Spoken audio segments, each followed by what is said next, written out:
Magandang araw muli sa inyong lahat, mga kaibigan. Sa araw na ito ay isa na namang kwento ng pakikipagsapalaran at kababalaghan ang aking ihahatid sa inyo. Ito ay kwento ni Poldo, isang binata na isinama ng kanyang lolo sa trabaho niya sa mansyon ng isang kilalang tao, si Senyor Artemio. Sa mansyon na yon ay naging bahagi siya ng kusina bilang isang kusinero, katulad ng kanyang lolo Silverio. Sa pamamalagi niya sa mansyon ay hindi niya inaasahan na meron siyang matutuklasang lihim at mapipili din siya ni Senyora Rosenda, ang asawa ni Senyor Artemio, upang pagtiwalaan at hinga ng tulong dahil sa kanyang sitwasyon. Ano nga ba ang tulong na hinihingi ng senyora na may kinalaman sa kanyang pagiging bilanggo sa mansyon? Ano ang mahalagang papel na gagampanan ni Poldo? Paano matutulungan ng binata si Senyora Rosenda sa napakalaki nitong problema? Mga kaibigan, masasagot ang mga tanong na yan sa kabuuan ng kwentong aking ibabahagi sa inyo. Ngunit bago ang lahat, mga idol, huwag po nating kalimutang mag-subscribe, mag-like, at i-hit ang notification bell sa aking mga YouTube channel na The Voice Addict at Apong Isaak para sa mas marami pang makapigil hininga na kwentong aswang at katatakutan mula sa mundo ng kababalaghan. Umpisahan na po natin ang kwento. Ako si Poldo. Pagluluto ang hilig ko. Natuto ako sa aking lolo Silverio. Isa siyang kusinero sa mansyon ng pamilya Del Chiero. Isang beses sa isang linggo ay umuuwi si lolo sa maliit naming bahay. Isang gabi lang siyang namamalagi roon at kinabukasan ay kailangan niyang bumalik sa mansyon upang doon ay magtrabaho. Pero hindi maganda ang pakiramdam ni Lolo Silverio ng araw na yon. Ay nako, iabot mo nga sa akin yung sombrero ko, apo. At kailangan ko nang umalis. Po, sigurado po ba kayo na kaya po ng katawan nyo? Sabi niyo po kasi nangihina kayo at para po kayo nahihilo. Huwag kang mag-alala. Kaya ko ang sarili ko. Pero Lolo Silverio, baka kung mapaano po kayo ha. Mamaya niyan habang nagluluto kayo sa mansyon, baka kung ano po mangyari sa inyo. Masubsob po kayo sa niluluto nyo. May puro ka namang kalokohan. May mga katulong naman ako doon. Hindi lang ako nag-iisang kusinero doon. Aba, kahit na po. Pero sa inyo pa rin nakatoka masiselang trabaho sa kusina, di po ba? Dahil kayo ang pinagkakatiwalaan sa kusina ng mansyon. Yun na nga Kaya hindi pwedeng hindi ako bumalik doon. Tsak nahahanapin ako ni Senyor Artemio. Lolo, ano kaya kung samahan ko po kayo? Wag na. Maaabala ka lamang. Hindi, Lo, okay lang. Wala pa naman akong gagawin Wala pa naman po ako napapasukang trabaho. Kaya tutulungan ko na lang po kayo sa trabaho niyo sa mansyon. Pwede rin naman. Siguro sasabihin ko na lang sa mayordoma, si Marcela. Kapag aprobado kasi sa kanya, aprobado na rin kay Senyor. Aba, malakas pala kayo kay Manang Marcela Aba, oo naman. Matagal na rin yung nagtatrabaho doon Kaya kami ang nagkakaintindihan. Paano po, Lo? Sasamahan ko na po kayo para naman malaman ko rin ang mga ginagawa niyo po sa mansyon. O sige. Ayusin mo na mga gamit mong dadalhin. Baka hindi ka lang isang araw doon. Mamaya magtuloy-tuloy na ang pagtatrabaho mo doon pag sinuwerte ka. Mas mainam po yun, Lo. Dahil magkakasama na po tayo sa trabaho. Inayos ko ang mga dadalhin ko upang sumama na kay Lolo sa pagbabalik niya sa mansyon. Maliit pa ako nang huli akong nakarating doon. Sa pagkakatanda ko, ay edad 10 lamang ako. Ngayon ay 21 na ako. Ngayon pa lang uli ako babalik doon. Inilagay ko ang isang bag at ilang kong gamit at ilang pambagay na mahalaga sa akin. Saglit pa ay handa na ako para sumama kay Lolo. Okay na po ako, Lo. Ready na po ako. Abay, tara na. At baka nag-aalala na si Marcela dahil wala pa ako. Nag-abang kami ni Lolo ng masasakyang habal-habal. Yung kasi ang madalas na sasakyan sa lugar namin. Lalo na't hindi naman kagandahan ang daan. Kaya naman, motorsiklong habal-habal ang madalas na bumabiyahe. Ilang minuto kaming nag-abang ni Lolo at nang may dumaan ay sumakay na kami. Umaabot din sa kulang na 1 oras ang biyahe hanggang sa makarating kami sa mansyon ng mga Del Tiero. Dahil bata pa ako nang huling magpunta doon, kaya muli ay nakaramdam ako ng paghanga nang makita ko ang kagandahan ng buong mansyon. Kilala si Senyor Artemio bilang isang maharlika, kaya maimpluwensya na tao ang mga kakilala at kaibigan niya. Marami siyang ari-arian, lupang sakahan, palaisdaan at imbakan ng mga ani sa bukid. Kilalang mayaman at makapangyarihan ang mga Del Tiero. Tumuloy kami ni Lolo Silverio sa kusina. Agad naming nasalubong si Aling Marcela na tila natataranta na. Ay naka, salamat naman at dumating ka na, Tata Silverio. Abay, kanina pa ako kinakabahan. Bakit ka naman kakabahan, Marcela? Ano ka ba? May handa ang magaganap mamayang hapon. Nag-aalala ko na baka hindi ka dumating, pambihira ka. Bakit naman hindi?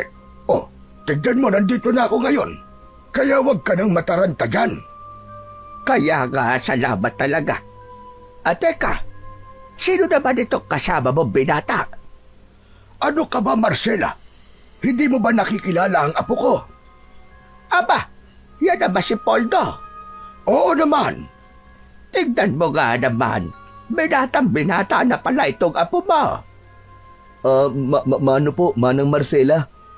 Kawa ka na Diyos, iho. Bakit mo naman siya isinama dito? Nag-aalala sa akin. Kasi nga ay masama ang pakiramdam ko kagabi pa. Sabi niya sasamahan niya ako. Tutulungan na rin sa trabaho ko. Mapilit, kaya pumayag na ako. Teka, pwedeng dito na lang siya. Anong pwedeng dito na lang siya? Magtrabaho dito sa pansyon. Kailangan ng katuwag dito sa kusina. Alam niyo naman na halos araw-araw may mga dumarating na bisita dito, hindi ba? Kaya kailangan ng mga mag-aasikaso ng pagkain. Hindi sa tinatawaran ko kakayahan mo, ha, Tata Silverio? Kaya lang, ay nagkakaedad ka na rin. Madali nang napapagod. Kung sa bagay tama ka dyan, Marcela, hindi ko itatanggihan. Kung ganon, pwedeng dito na si Poldo. Oo naman, pwede. Aba, teka lang pala. Paano si senyor? Baka ayaw niya. Ako nang bahala doon. Saka ako ang pinagdidesisyon ni Senyor sa mga bagay na yan, hindi ba?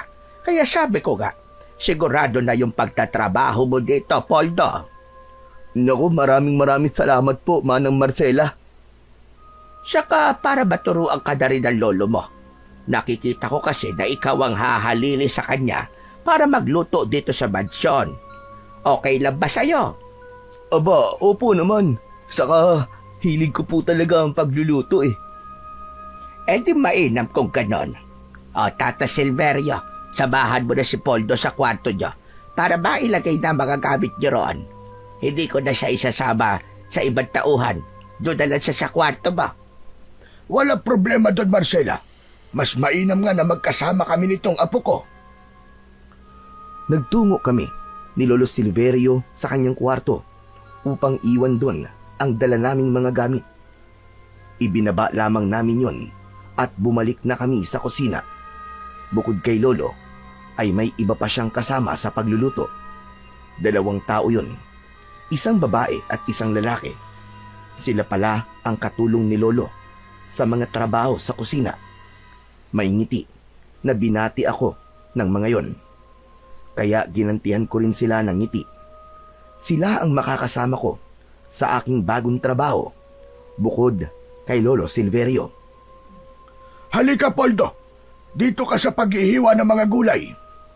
Yakang-yaka ko po yan, Lo. Nakita ko sa isang malaking mesa ang sari-saring sariwang gulay. Halos lahat yata ng klase ng gulay ay naroon. O sige na, umpisan mo na. Lo, hihiwain ko po ang lahat ng yan? Hindi. Talagang dyan lang yan nakalagay. Kukuha ka lamang ng kailangan mo. Kaya lang, ngayon, mukhang marami-rami tayong lulutuin. May darating po bang mga bisita, Lo? Oo, kaya nga nag-aalala si Marcela kanina eh. Akala niya hindi ako darating. Dumampot na ako ng mga gulay na kailangan kong hiwain. Sinabi rin sa akin ni Lolo kung paanong hiwa ang kailangang gawin sa mga gulay. Base yun sa uri ng luto. Kayang-kaya ko na po to, Lo. Alam ko naman yun, Apo. Mana ka yata sa akin. Madaling matuto. Oo naman po. Apo niyo po ako eh. O sige na. Simulan mo na dahil marami pa tayong gagawin. Ako ang nakatoka sa paghihiwa ng mga gulay.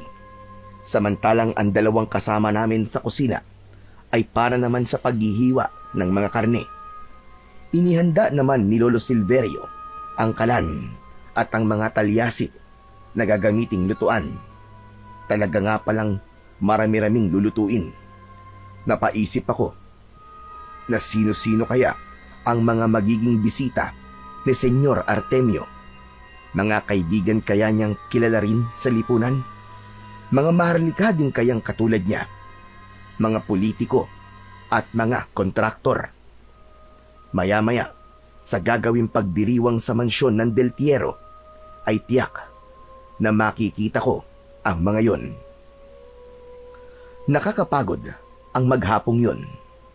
Nakatapos na kaming magluto ng mga putahing kailangan para sa gagawing handaan. Pagsapit ng gabi, nagpapahinga ako at nakaupo sa isang upuan sa kusina. Nakakaramdam ako ng antok, kaya napapapikit ang mga mata ko. Nakakaidlip na ako nang biglang may bagay na tumama sa aking muka. Nagulat ako at muntik nang mahulog sa aking kinauupuan. May bolang tumama sa mukha ko. Agad kong hinanap kung kanino galing ang bola. Isang batang lalaki ang nakita ko na tila natatakot lumapit sa akin. Alam kong siya ang nakatama sa akin. Tinawag ko siya, subalit at tubili ito sa paglapit. Makikita ang takot sa kanyang muka. Sorry po, kuya. Pasensya na po, ah. Hindi ko po sinasadya. Talaga bang hindi mo sinasadya? Oo po, totoo po yun. Kaya pasensya na po. Bakit kasi dito ka naglalaro ng bola sa kusina? Dinampot ko ang bola, pero hindi ko pa yun ibinigay sa bata, kundi hawak ko lang. Kuya, huwag mo kong isusumbong sa lola ko, ah. Magagalit siya sa akin eh. Baka paluin pa niya ako. Lola? Bakit? Sino bang lola mo? Si Lola Marcela po. Bago pa ako nakapagsalita, para sana tanungin pa ulit ang bata, ay nakita kong papalapit na si Manang Marcela. Ikaw talagang bata ka kung saan-saan ka na naman nagpupunta. Pinapagod mo talaga ako. Sabi ko sa'yo, huwag ka rito sa kusina. Lalabas na po ako, Lola. Kuya, pwede ko na po bang makuha po ang bola ko? Sandali nga. May nangyari ba, Poldo? May ginawa bang kalokohan ng apo ko? Wala po, Lola Marcela. Hindi ikaw ang kinakausap ko, Rodi, kundi si Poldo. Wala po, Manang. Maigi naman. Ay siya nga pala, Poldo. Siya si Ronnie. Siya ang apo ko. At kasama ko dito sa mansyon. Ulila na siya sa mga magulang. Wala na ako mapag-iwanan sa kanya. Kaya isinasama ko na lang siya dito. Okay lang naman kay senyor. Kaya walang problema. Ito na ang bola mo, Ronnie. Salamat po, Kuya Poldo. Ang bait niyo po pala. Napangiti ako sa sinabi ni Ronnie. Alam ko na ang ibig niyang sabihin dahil hindi ko siya isinumbong kay Lola Marcela. Kuya Poldo, pwede po ba kapag wala po kayong ginagawa, maglaro po tayo ng basketball? Aba, oo naman. Hilig ko rin yan eh. Ayos! Sige po kuya, doon na po muna ako sa labas ha. Lola Marcela, sa garden na po ako maglalaro. O sige, apo, mag-iingat ka. At ingatan mong wag masira ang mga halaman doon. Baka magalit na naman sa'yo si Senyora Rosenda. Senyora Rosenda po, Manang. Oo, siya ang asawa ni Senyor Artemio. May asawa pala siya. Ang totoo niyan ay bago lang. Wala ba nasasabi sa'yo ang lola mo? Wala po. Baka nakalimutan po niyang sabihin. Siya ka pala, babaya pag oras na nasalo-salo. Kailangan tumulog ka rin sa paghahanda ng mga pagkain, hane. Opo, Manang. Medyo marami-rami kasi ang bisita darating. Kaya dapat magtulong-tulong tayo para asikasuhin sila. Nang sumapit na ang gabi, ay nagsimula ng magdatingan ang mga inaasahang panauhin sa mansyon. Magagara ang mga dumating na sasakyan. Makikitang may kaya at kilala sa lipunan ang mga dumating.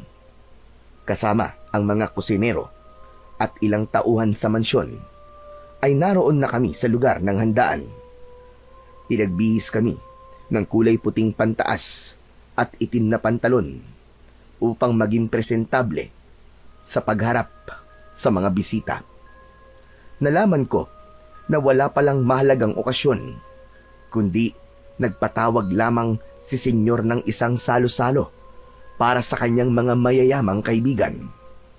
Iba talaga kapag mayaman, kayang magkaroon ng isang engrandeng salo-salo kahit walang mahalagang okasyon. Nang matiyak na dumating na ang lahat ng panauhin, ay inasahan na rin ang paglabas ni Senyor Artemio. Makikita ko siya uli pagkatapos ng kung ilang taon. Ngayon nga ay makikita ko rin ang kanyang asawa na ayon kay Manang Marcela ay hindi pa natatagalan mula nang mapangasawa ito ng senyor. Sa saliw ng musika ay lumabas si Senyor Artemio kasama ang kanyang asawa na si Senyora Rosenda. Nakakawit pa ang braso ng babae kay senyor. Sa tingin ko ay kalahati ng edad ni Senyor Artemio ang edad ng babae. Kung si senyor ay 50 na, posibleng nasa 25 lamang ang edad ng kanyang asawa. Hindi kami nagkakalayo ng edad.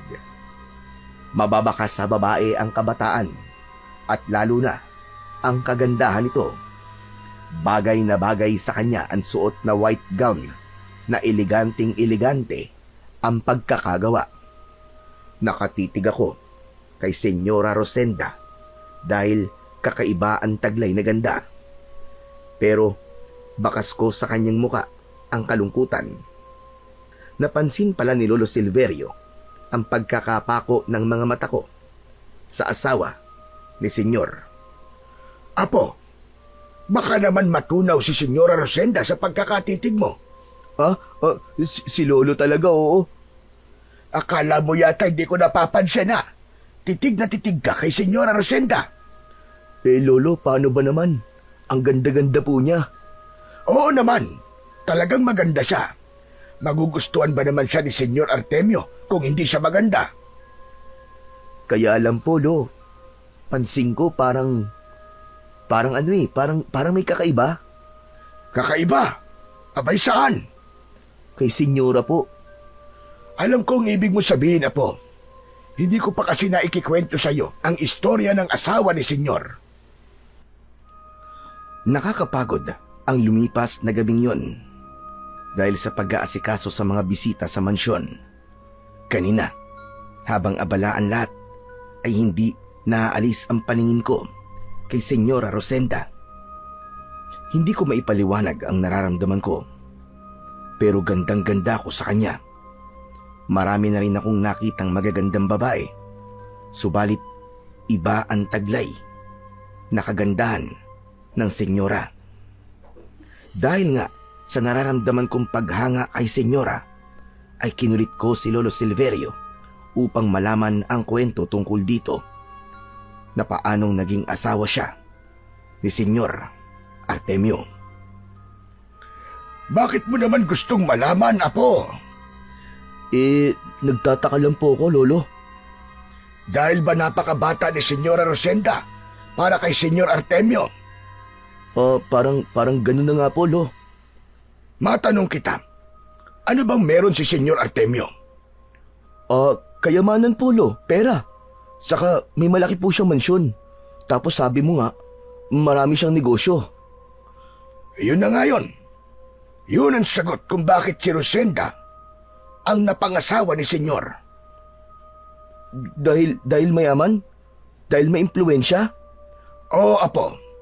Sa panahon ngayon kapag may pera ka at may impluensya, hindi malayong magkaroon ka ng asawang maganda. Ibig niyo po bang sabihin, binili ni Senyor Artemio si Senyora Rosenda, ganun ho ba? Parang ganun na rin. Yun naman sabi-sabi lang. Saka kung totoo man, wala naman pwedeng umamin. Pero Lo, sa tingin ko, totoo yun. Bakit mo naman nasabi? Nakikita ko po kasi sa mukha ni Senyora na hindi po siya masaya. Bakit manguhula ka na ba ngayon, Apo? Basta po, yun po ang nararamdaman ko eh. Wala po sa mukha ni Senyora ang kasiyahan. Hindi niya po may pagkakaila yun. Kahit pa mamahalin ang suot niya at napapalamutian siya ng mamahaling alahas, alam ko po na malungkot siya. Pero wala na tayong pakialam doon, Apo. Yan ang buhay na pinili ni Senyora Rosenda. Kaya hayaan natin siya. Wala tayo sa posisyon para pakialaman ang desisyon niya. Tumahimik na lamang ako sa sinabi ni Lolo Silverio. Tama naman siya. Wala na kaming pakialam sa anumang piniling buhay ni Senyora Rosenda dahil buhay niya yun at labas na kami. Kaya nga lang, nakakaramdam ako ng awa sa kanya. Isa pa, may kakaibang damdamin na ibig ko mawala sa dibdib ko. Humahanga talaga ako kay Senyora Rosenda. Pero alam kong hanggang paghanga lamang ang pwede kong gawin at wala nang iba pa. Kaya kung anuman ang nararamdaman ko, hanggang tingin at paghanga lamang yon. Hindi na maaaring humigit pa dahil magiging malaking problema. Dahil na malagi na ako sa mansyon, tuwiran na akong naging parte ng mga tagapagluto. Kaya madalang na kaming umuwi ng bahay ni Lolo.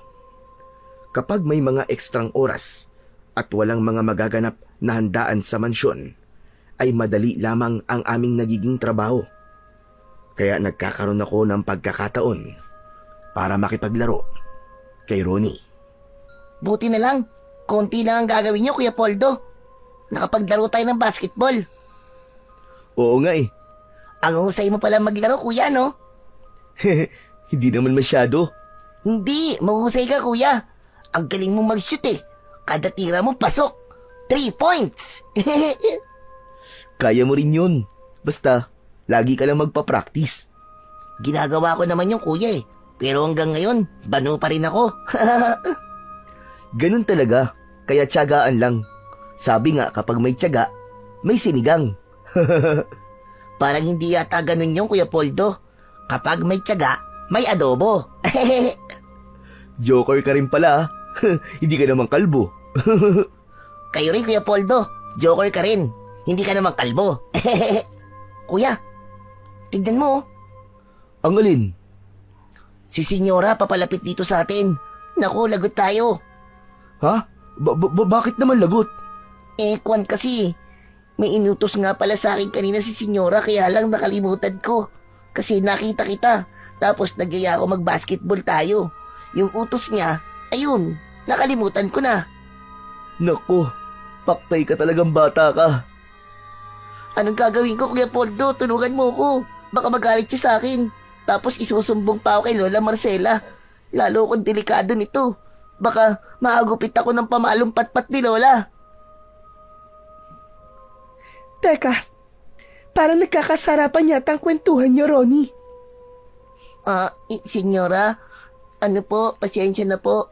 Sorry na po talaga. Pasensya na po. Hindi na po mauulit. Teka lang, Ronnie. Anong ginagawa mo? Bakit may paluhod-luhod ka pang nalalaman? Kasi nga po, may kasalanan po ako sa inyo eh. Hindi ko pa po nagagawa yung ipinag-uutos nyo sa akin. Sorry na po, Senyora. Hindi ko pa po nalinisan yung garden eh. Yun lang ba? Hindi bale. Pwede pa naman yun mamaya, di ba? O kaya bukas. Teka, hindi po kayo nagagalit sa akin? Ano ka ba? Hindi. Saka humingi ka na ng sorry sa akin, di ba? Kaya okay na yon. Basta ha, promise mo, gagawin mo yung ipapagawa ko. Opo, Senyora, promise po. Gagawin ko na po. Lilinisan ko na po yung garden. Siya nga pala. Bago ka lang dito sa mansyon, di ba? Bagong kusinero ka ba? Opo, senyora. Apo po ako ni Lolo Silverio. Poldo po ang pangalan ko. May apo pala si Lolo Silverio. Ibig bang sabihin, dito ka na rin maglilingkod sa mansyon? Ganun na nga po. Katulong po ni Lolo. Masipag po siya, Senyora. Tapos magaling pa po mag-basketball. Saka mabait po. Tapos, gwapo pa. Di ba, Kuya Poldo? Talaga lang ha? Ikaw talaga, Ronnie, oh. Ang dal-dal-dal-dal mo. Nakakahiya kay senyora eh. Senyora, pasensya na po kayo dito kay Ronnie kung ano-ano pong sinasabi. Hay nako, sanay na ako kay Ronnie. Saka, wag ka nang magpo sa akin, ano ka ba? Sa tingin ko naman hindi nagkakalayo ang edad natin dalawa. Naku, hindi po pwede. Baka hindi po magustuhan ni Senyor Artemio. Kaya, okay na po yung nagpopo ako sa inyo, senyora. Sige, ikaw ang bahala. O paano? Maiwan ko na muna kayo ha? May kailangan pa akong gawin. Sige po, senyora. Sana, Poldo, hindi ito ang huli nating pag-uusap. Senyora? Bahagya akong natulala sa sinabing yun ni Senyora Rosenda. Naging palaisipan yun sa akin. Lumakad na papalayo ang senyora. Pero nakasunod pa rin ang tingin ko sa kanya. Ayos ka lang ba, Kuya Ronnie? Huy, Kuya Ronnie. Natulala ka na riyan ah. Ha? Kuwan kasi. Ano ba nangyayari sa'yo? Siguro, nagagandahan ka kay Senyora, no? Kung sa bagay, maganda naman talaga siya. Tapos ang bait-bait pa niya. Kasi hindi siya nagalit sa akin kahit hindi ko nagawa yung inutos niya sa akin. Habang nag-uusap kami ni Ronnie, ay siya namang pagdating ni Manang Marcela. Iba ang pagkakapukol ng tingin niya sa akin. Poldo, paalala lamang. Konting ingat sana. Saka, lumugar ka. Siya dapat mong kalagyan. Manang Marcela, bakit po? Mas mabuti yung habang maaga ay alam mo kung saan ka dapat lumugar. Oo naman po. Para din yun sa'yo. Hoy, Rodney, halika na. Sumunod ka sa akin at may ipapagawa ako sa iyo. Opo, Lola. Kuya Ronnie, sasama na muna ako kay Lola. Iniwan na ako ni Manang Marcela at Ronnie. Lalo lang akong napaisip dahil naman sa mga sinabi ni Manang Marcela. may laman ang kanyang binitiwang salita. Dahil siguro sa nakita niyang kausap ko si Senyora Rosenda. Pero tama siya. Kumilos ako kung ano ang nararapat. Hindi ko dapat makalimutan na tagapaglingkod lamang ako sa kusina kasama ang lolo ko. Hindi doon natapos ang mga sinabi ni Manang Marcela. Dahil nang magkaharap kami ni Lolo Silverio, ay siya naman ang may mga tanong sa akin. Apo, gaya ng sinabi ko, maging mapagpigil ka sana. Teka Lolo, may sinabi po ba sa inyo si Manang Marcela? Nakita ka raw niyang kausap si Senyora. Nagkataon lang po yun kasi magkasama kami ni Ronnie, yung apo po ni Manang Marcela. Tapos, lumapit po sa amin si Senyora. Mahirap na kasi. Baka may kung anong makarating kay Senyor. Ano pong ibig niyong sabihin, Lo? Baka iba ang makarating na balita sa kanya. Lalo na kung nakikita ng ibang tauhan dito sa mansyon. Nakausap mo ang Senyora. Lo, wala naman po akong ginagawang masama. Ano po bang problema doon? Mas mainam na yung nag-iingat. Para din yun sa kabutihan mo, Apo. Makinig ka na lang. Maging si Lolo Silverio ay nag-alala na rin para sa akin. Siguro dahil kabisado na nila ang tunay na ugali ni Senyor Artemio. Huwag po kayo mag-alala, Lolo. Naiintindihan ko po kayo. Salamat naman, Apo. Isinama kita rito para may katuwang ako. Hindi para bigyan ako ng problema. Malinaw ba yun sa'yo? Iisa lang ang ibig tukuyin ni Lolo. Yun ay ang lumayo ako at wag na wag makikipag-usap kay Senyora Rosenda. Siguro para walang maging problema dahil nga baka may kakaibang ugali si Senyor. Posibleng seloso ito at madaling magalit, lalo na kung may kinalaman kay Senyora Rosenda. Kaya pinag-iingat lamang ako ng aking lolo. Ikalimang araw ko sa mansyon. Maagang natulog si Lolo Silverio. Maging ang ibang tagapagsilbi sa mansyon ay nagpapahinga na rin. Kaya lamang, hirap akong makatulog ng gabing yon. Posibleng dahil sa matapang na kapeng nainom ko. Kaya bumangon ako sa pagkakahiga sa aming kama. Dahan-dahan ang ginawa kong pagkilos para hindi magising si Lolo Silverio. Lumabas ako ng kwarto at nagtungo sa labas ng quarter na tinutulugan ng mga tagapagsilbi. Madilim ang gabi, subalit may liwanag ang buwan. Yun nga lamang, malamlam ang sinag nito. Naupo ako sa isang upuan na naroon para magpalipas ng oras. Baka sakaling dalawin na rin ako ng antok. Kaya lamang, tila may ibang dadalaw sa akin ng pagkakataong yon. Tumingala ako sa kalangitan. Maraming bituin. Naaaliw akong panoorin yon, lalo na ang mga posisyon ng mga bituin sa langit. Lumipas pa ang mga oras nang makaramdam ako ng kakaibang pagaspas. Wari hampas yun ng malalaking pakpak. Kaya iginala ko ang aking mga mata upang hanapin ang pinanggagalingan ng mga pagaspas na yon. Subalit wala akong makita. Tumayo ako at naglakad-lakad. Pilit kong hinanap ang pinanggagalingan. Ngunit wala pa rin akong matanaw na kahit na ano. Hanggang sa may marinig akong ingay na tila ba may bumagsak o isang bagay na nabangga. Nag-alala ko na baka may kung sinong nakapasok sa mansyon. Kaya pinuntahan ko ang pinagmumulan ng ingay na narinig ko. Mabilis ang ginawa kong paglapit para mahuli kung sino man yon. Wala pa rin akong nakita. Napakamot ako ng ulo dahil naisip ko, sayang lang ang oras ko. Wala naman pala akong makikitang anuman. Pabalik na ako ng quarters nang may naaninag akong anino na nagkukubli sa makapal na halamanan. Akmang lalapit sana ako nang bigla itong lumabas sa pinagkukublian at tumakbo. Hinabol ko yun, kaya lamang mabilis ang kilos. Tao? May nakapasok na tao dito sa loob ng mansyon. Susundan ko siya. Tsak nandito pa rin yun. Mataas ang bakod na nakapaligid sa mansyon na to. Hindi kaagad yun makakalabas. Naglakad-lakad ako at hinanap kung saan maaaring magtungo ang aninong nakita ko. Pinagmasdan ko ang mga pader sa mansyon. Masyadong mataas para makatakas ang sinumang pangas na pumasok. Kaya lamang, wala talaga akong makita. Anak ng... Saan kaya yun? Saan kaya nagtago yun?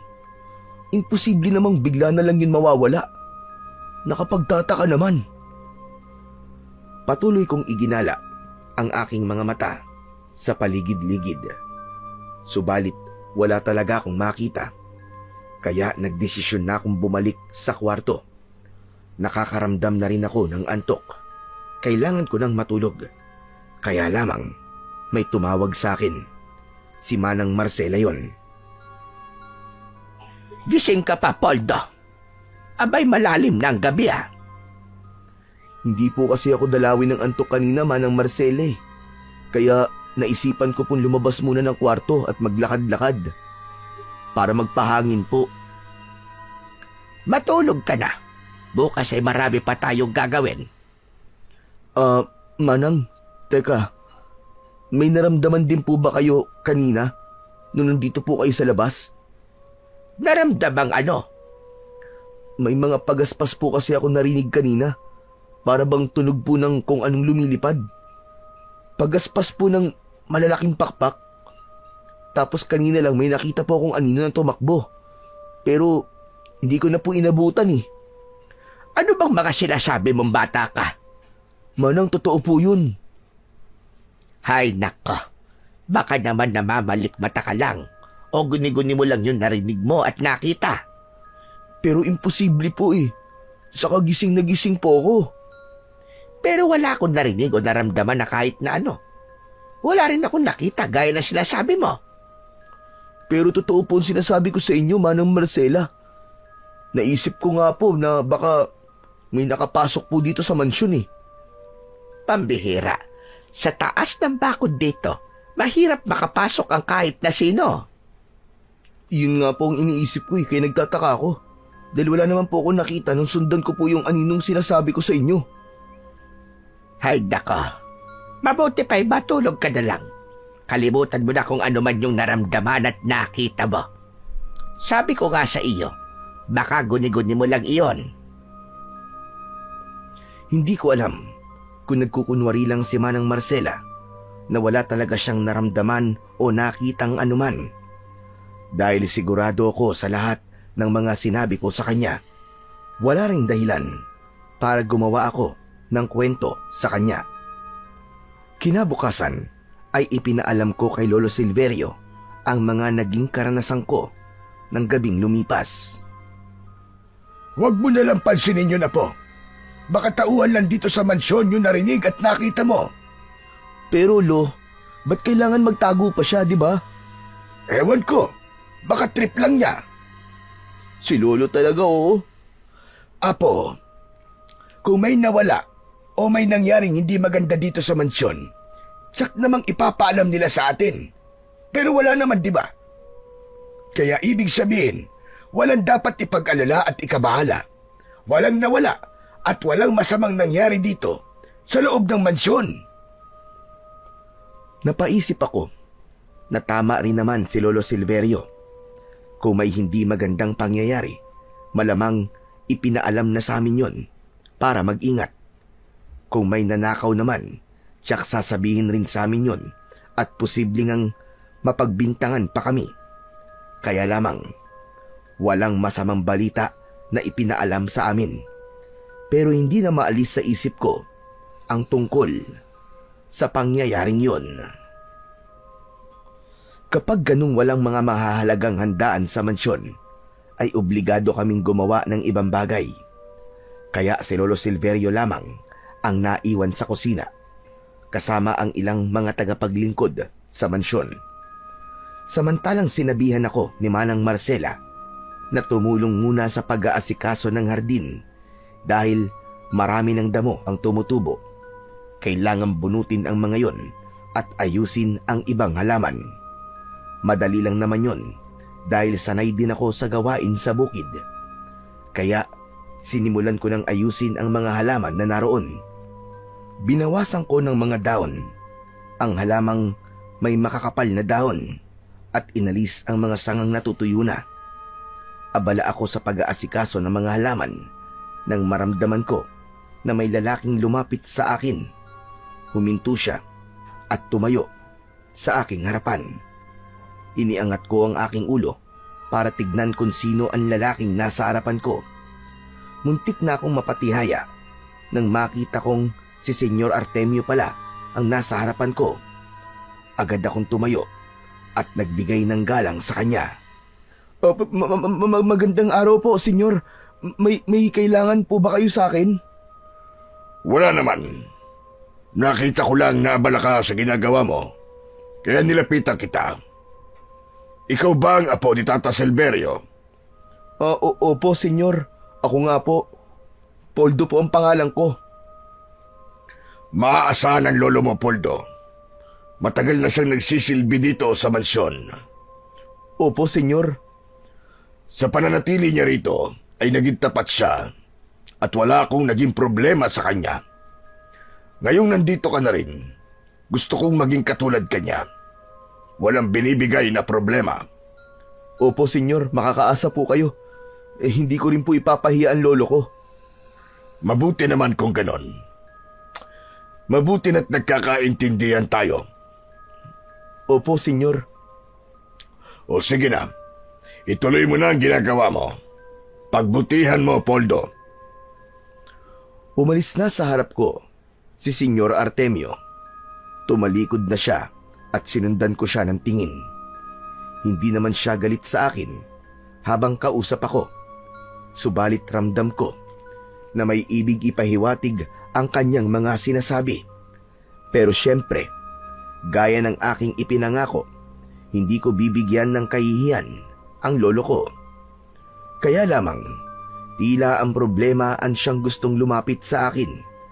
Pinagsabihan na ako ni Lolo Silverio at nagbabala na rin sa akin si Manang Marcela. Kaya lamang, nang minsang wala akong ginagawa, ay lumapit na naman sa akin si Senyora Rosenda. Saglit niya akong kinausap, pero sinikap kong umiwas na lang. Kaya nga lamang. Natatakot ka ba sa akin, ha, Poldo? Kwan po, hindi naman po, Senyora. Para kasing umiiwas ka eh. Gusto ko lang naman makipagkwentuhan sa'yo. Kwan po kasi. Alam mo, sa mga narito sa mansyon, ikaw lang ang halos kasing edad ko. Kaya nga, mas gusto kong ikaw ang kausap ko. Dahil komportable ako. Kung sa bagay, tama naman ang Senyora. Dahil nga hindi naman nagkakalayo ang aming edad. Malamang, marami kaming mapagkakasunduan sakaling makapag-uusap kami. Pero hindi pwedeng magkausap kami ng matagal. Maraming matang maaaring makakita sa amin. Posibleng pag-isipan rin ako ng hindi maganda.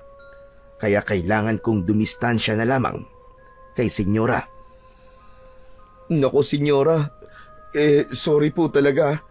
Kung wala kang ipapagawa sa akin, may pupuntahan lang po ako. Umiiwas ka nga sa akin, Poldo.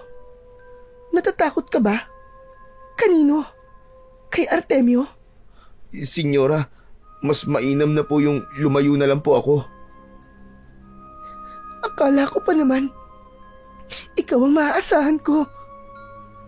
Napatitig ako kay Senyora. May naramdaman akong kakaiba sa kanyang sinabi. Nanuot yun sa damdamin ko. Nasaktan siya. Teka, bakit po, Senyora? Ikaw lang kasi ang maaari kong hinga ng tulong. Ano pong ibig niyong sabihin, senyora? Alam kong maling makipag-usap pa ako at tumagal ang aming pag-uusap ni senyora. Kaya lamang nagkaroon ako ng interes sa kanyang gustong sabihin. Subalit bago pa may masabi si senyora ay nakita kong lumapit sa akin si Manang Marcela. Poldo, kailangan ka ng lolo mo sa kusina. Ay, senyora, pasensya na ho kayo. May dapat pong gawin si Poldo. Tutulungan niya po ang kanyang lolo. Sige na, Poldo. Pumunta ka na sa kusina. Sumunod na ako kay Manang Marcela. Naiwan si senyora. Gusto ko sanang lingunin siya. Ramdam ko ang pagkadismaya niya nang makitang biglang dumating si Manang Marcela. Habang papunta ko sa kusina, ay paulit-ulit na bumabalik sa isipan ko ang sinabi sa akin ni senyora. Para bang umi-echo yun sa aking alaala. Nabanggit ng senyora na ako lang ang maaasahan niya para hingan ng tulong. Kaya napaisip ako, may problema si senyora, kaya lang wala siyang ibang mapagsabihan sa mga naroon sa mansyon. Kaya sa akin niya lang yun, ibig sabihin, ako ang nais niyang pagkatiwalaan. Hindi ko alam kung dapat ko bang sabihin kay Lolo Silverio ang tungkol sa bagay na yon. Kaya sinarili ko na muna ng magdamag. Palaisipan kasi sa akin ang tungkol doon. Hanggang nakabuo ako ng desisyon na wag na lang ipaalam kay Lolo Silverio. Mas mainam na sa akin na lang muna. Naisip ko na kung sasabihin ko kay Lolo Silverio ay baka hindi na ipaalam sa akin ng senyora. Posibleng sabihin din yon ni Lolo kay Manang Marcela. Tiyak makakarating yon kay senyor.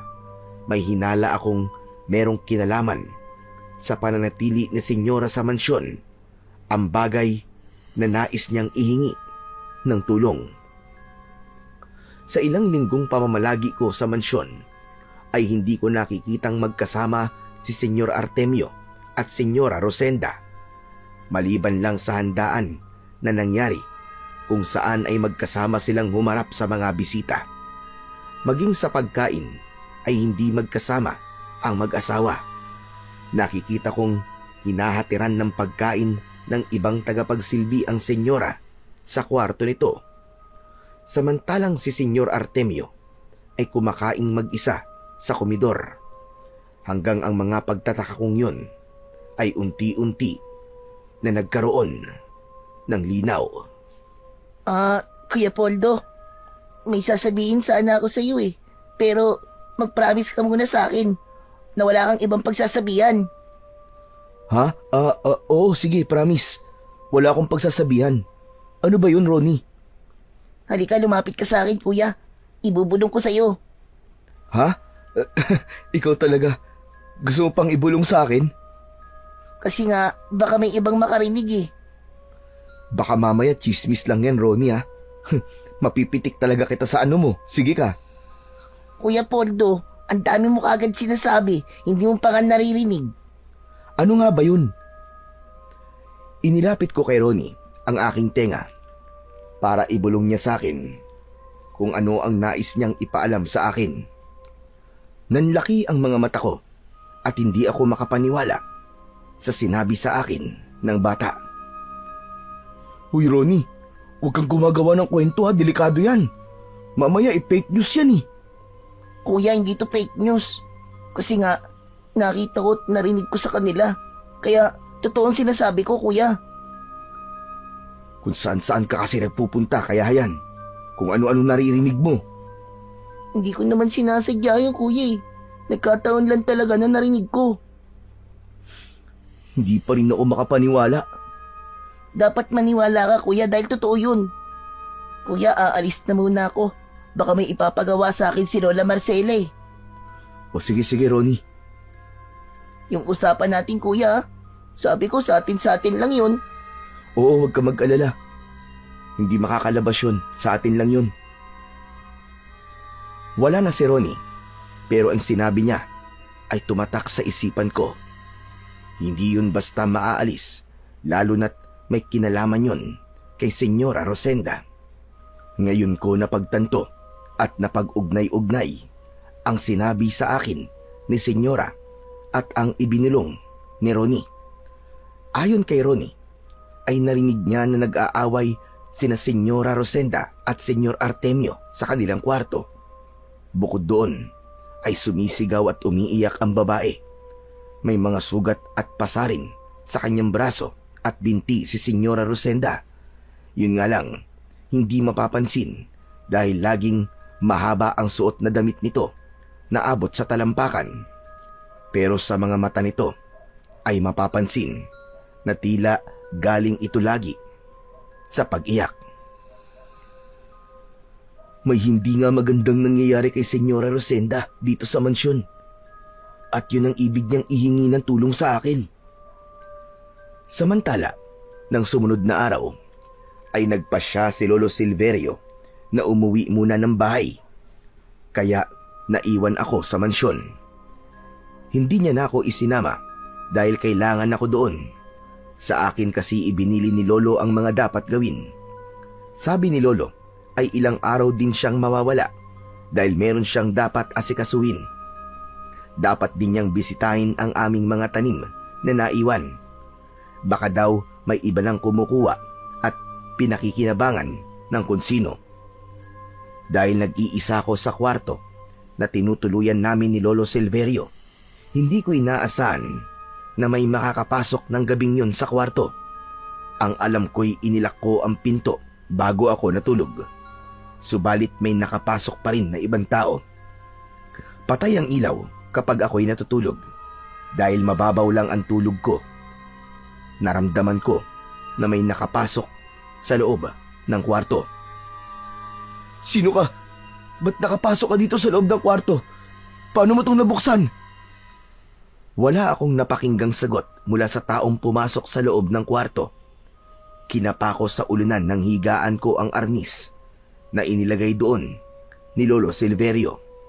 Sige, subukan mo lang lumapit sa akin at ihahataw ko talaga sa itong arnis na hawak ko. Sino ka ba? Hindi ka pa rin ba magsasalita? Sino ka? Ako to, Poldo. Teka, Senyora Rosenda, bakit kayo nandito? Anong ginagawa niyo rito? May importante akong sadya sa'yo, Poldo. Naku po, baka malaman ni Senyor na nandito kayo. Patay talaga ako pag nagkataon. Hindi niya malalaman, Poldo. Saka lasing na lasing siya. Kaya bukas pa yung magigising. Mahimbingan tulog nun kapag nalalasing eh. Sandali lang, Senyora. Bubuksan ko lang ang ilaw. Hindi na. Mas mahirap kung bubuksan mo pa ang ilaw. Ha? Kasi, Senyora, hindi kasi kita ganun makita eh. Tapos, balot na balot pa kayo ng itim na tela. Hindi rin naman ako magtatagal, Poldo. Huwag ka mag-alala. Pero kailangan po natin ng kahit konting liwanag. Maliit na kandila na lang ang sinindihan ko upang hindi gaanong lumiwanag ang kwarto at hindi yun makaagaw ng pansin. Kahit sa dilim ng gabi ay nababanaag ko ang kagandahan ni Senyora Rosenda. Minsan pa'y may pumintig sa dibdib ko. Iba talaga ang dating sa akin ni Senyora. Hindi ko rin naman kasi kayang pigilan ang paghanga na nararamdaman ko para sa kanya. Pero sabi nga ni na Lolo Silverio, hanggang dun lang yon. Hindi na dapat humigit pa at maghangad pa ako ng iba pang bagay. Senyora, ano bang sadya mo sa akin? Saka, bakit ako pa ang nilapitan mo? Dahil sabi ko nga sa'yo, ikaw lang ang nakikita kong makakatulong sa akin. Hindi kita maintindihan, Senyore. Anong tulong ba ang kailangan mo sa akin? Gusto ko ng kalayaan, Poldo. Kalayaan. Kalayaan? Hindi ka naman nakakulong ah. Malaya kang nakakagalaw dito sa mansyon. Katunayan, nandito ka ngayon sa kwarto ko. Dito sa mansyon, tama ka. Malaya nga ako.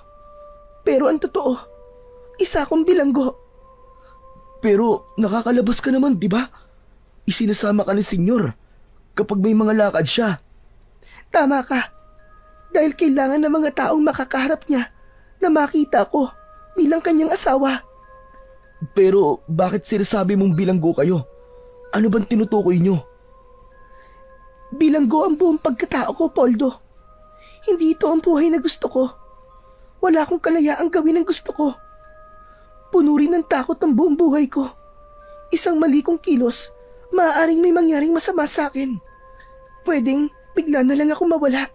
Lalo na't hindi isang pangkaraniwang tao si Artemio. Ano ba tong mga sinasabi mo sa akin, senyora? Poldo, iniisip mo bang gumagawa ko ng kwento? Ang tanging alam ko lang ay hindi marangya ang buhay na pinagmulan nyo. Mahirap lang kayo samantalang mayaman at isang maharlika si Senyor Artemio. Yun ang naikwento sa akin ni Lolo Silverio. Tama ka. Yun nga ang katotohanan, Poldo. Napilitan akong pakasal kay Artemio dahil sa malaking pagkakautang ng aking mga magulang sa kanya. Sila rin ang tumubos ng aming lupa na matagal nang nakasangla. Kapalit ng lahat ng yon ay ako, ang maging asawa ni Artemio. Kung titignan mo, wala na akong ibang mahihiling pa dahil nasa akin na talaga ang lahat.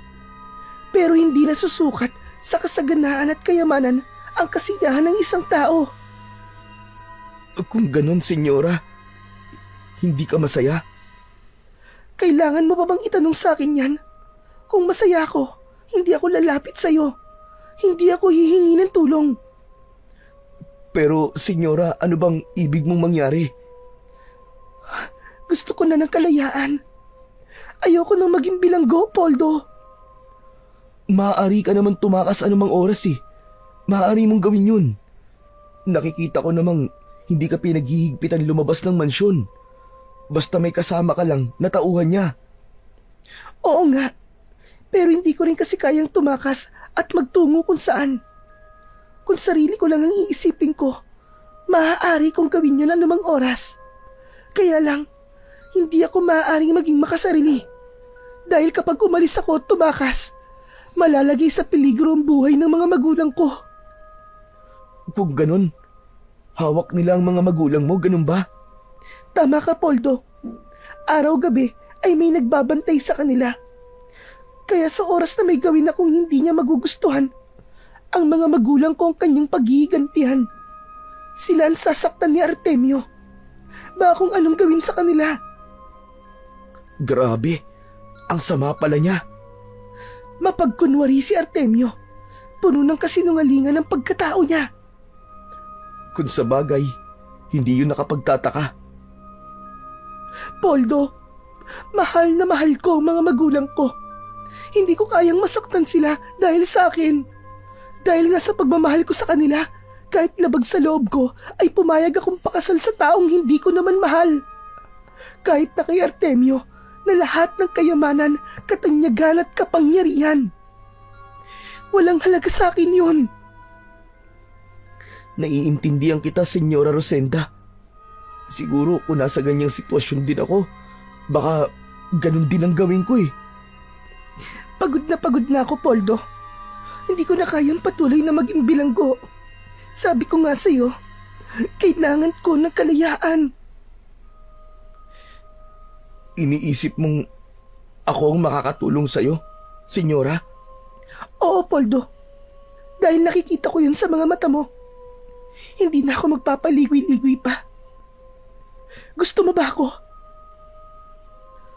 Nagulantang ako sa tanong na yon ni Senyora. Hindi ko inaasahan ang diretsahan niyang tanong sa akin. Hindi kagad ako nakasagot at tubili ako kung ano ba ang sasabihin ko, kung paano ko ba sasagutin ang tanong niyang yon. Hindi ka makasagot. Nahihiya ka ba? Pero nakikita ko sa mga mata mo na may damdamin ka para sa akin. Tama ba ako, Poldo? Hindi na rin ako magkukunwari pa. Gusto kita, Poldo. Sa unang kita ko pa lang sa'yo, hindi ko maitatanggi na may nararamdaman ako para sa'yo. Senyora, di ko alam kung anong sasabihin ko. Saka, manghuhula ka ba? Bakit, Poldo? Dahil ba tama mga sinabi ko? May pagtingin ka rin sa akin. Yung sinabi ko sa'yo tungkol sa nararamdaman ko. Totoo yun. Teka. Naguguluhan ako, senyora. Hindi ko alam kung ano bang dapat kong maramdaman eh. Kung matutuwa ba ako, mag-aalala o matatakot. Dahil sa mga sinabi mo sa akin ngayon. Poldo, nagmamakaawa ako sa'yo. Nakikiusap ako sa'yo. Tulungan mo akong makalaya. Ayoko nang manatiling bilanggo dito. Gusto mong kalabanin ko si Senyor Artemio? Yun lang ang tanging paraan. Isa pa, dapat ko na rin ipaalam sa'yo na hindi pangkaraniwang tao si Artemio. Hindi pangkaraniwan? Oo, dahil bukod sa pagiging isang maharlika na kinikilala at tinitingala ng marami, isa rin siyang aswang. Isa siyang maharlikang aswang at siya ang namumuno sa mga aswang na kauri niya. Ano? Totoo ba yung sinasabi niyo, senyora? Oo, Poldo. Walang dahilan para magbiro ako. Kaya naging totoo ako sa'yo para makagawa ka ng paraan kung paano mo ako matutulungan. Lalong hindi magiging madali ang nais mo, senyora. Dahil hindi pala pangkaraniwan si Senyor Artemio. Pero alam kong makakaya mo. Para sa akin, Poldo. Para sa pagmamahal mo sa akin. Paano ka magiging malaya sa kanya? Kapag napatay mo si Artemio. Pero, Senyora Rosenda, Yun lang ang tanging paraan, Poldo. Ang kamatayan ni Artemio ang tanging magpapalaya sa akin at magliligtas sa mga magulang kong ginawa niyang alipin. lalo akong natigilan sa mga sinabi ni Senyora Rosenda. Hindi ako makapaniwala na kampon pala ng kadiliman si Senyor Artemio at tanging kamatayan lamang nito ang paraan upang siya ay magkaroon ng kalayaan. Bigla kong naalala ang mga naramdaman ko at nakita ng nakaraang gabi lamang tungkol sa lumilipad na nilalang, maging ang taong nakita kong nagkukubli sa dilim at biglang nawala. Sabi ng isipan ko ay posibleng si Senyor Artemio yun dahil may lahi itong aswang ayon sa ipinagtapat sa akin ni Senyora Rosenda. Nawalan ka na ng kiburian, Poldo. Ano ba nangyayari sa'yo? Ha? Wala, senyora. Nakakagulat lang ang mga sinabi niyo sa akin. Gaya na sinabi ko sa'yo, ang lahat ng yun ay pawang katotohanan. Alam kong mapagkakatiwalaan kita, Poldo. Hindi makakarating sa ibang tao ang mga sinabi ko sa'yo ngayon. Huwag kayong mag-alala, senyora. Sa atin lang ang mga bagay na yun. Walang ibang pwedeng makaalam. Mapagkakatiwalaan mo ko. Sige, kailangan ko nang umalis. Babalik na ako sa kwarto namin. Mag-iingat po kayo, senyora. Tungkol sa ipinakikiusap ko sa'yo, Poldo. Wala na akong ibang pwedeng lapitan. Kaya't sana matulungan mo ko. May lungkot na binuksan ni senyora ang pinto. Nagpalinga-linga pa siya bago pa tuluyang lumabas. Nang makita na walang sino mang tao, ay saka nagmamadaling umalis. Nang makaalis na si Senyora Rosenda, ay tila paulit-ulit kong naririnig sa isipan ko ang kanyang mga sinabi. Dama kong walang halong kasinungalingan yon. Totoong kailangan niya ang tulong ko.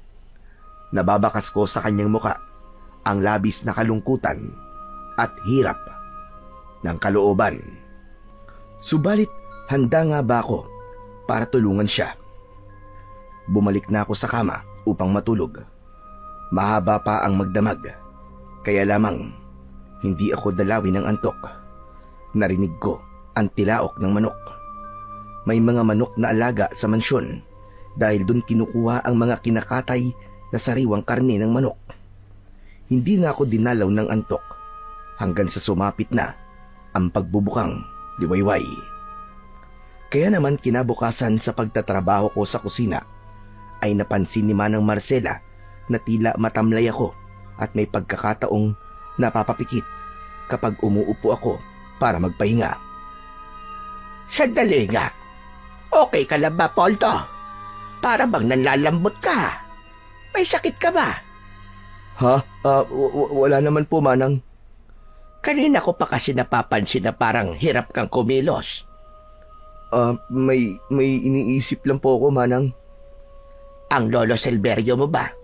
Kailan ba ang balik niya? Ang sabi po niya hanggang 5 araw lang siya sa aming bahay Sinamantala ng lolo mo na nandito ka para makapag-relax-relax man lang siya. Yung kasi ang lagi niyang hinihiling ang makapagpahinga. Sa palagay ko nga baka hindi na yun bumalik dito. Dahil nahihirapan na rin siya sanhin ng kanyang katandaan. Baka ipaubaya niya na sa'yo ang pagtatrabaho dito sa mansyon. Hindi ko po alam kung ano ba talagang plano ni Lolo. Pero malalaman ko po yan sa darating na araw. Kung babalik pa ba siya o hindi na. Kung hindi man siya bumalik ay ayos lang naman. Dahil nandito ka na. Nakikita ko naman ang trabaho mo. At yung lasa ng mga niluluto mo ay halos katulad din ng luto ni Mang Silverio. Walang pinagkaiba. Mukhang naipasa nga sa iyo ng lolo mo ang husay niya sa pagluluto. Tama po kayo, Manang Marcela. Kaya nga po yung paboritong putahe ni Senyor Artemio ay itinuro niya rin sa akin. Sabi niya ang paborito ni Senyor ay kaldereta, puchero, at special na dinuguan. Kaya nga po pinag-aralan ko maigi. Abay dapat lang. Lalo na kung talagang di na nga babalik dito ang lolo mo. Ikaw na talaga ang may pananagutan para ipaghanda ng paborito niyang pagkain si Senyor. Huwag po kayo mag-alala, Manang. Ako po ang bahala. Pagbubutihan ko po ang trabaho ko dito sa kusina. Lahat po ng itinuro sa akin ni Lolo, yun po ang gagawin ko. Asya nga pala, Poldo. Matanong nga kita. Ano po yun, Manang? Kagabi kasi naisipan kong lumabas ng kwarto.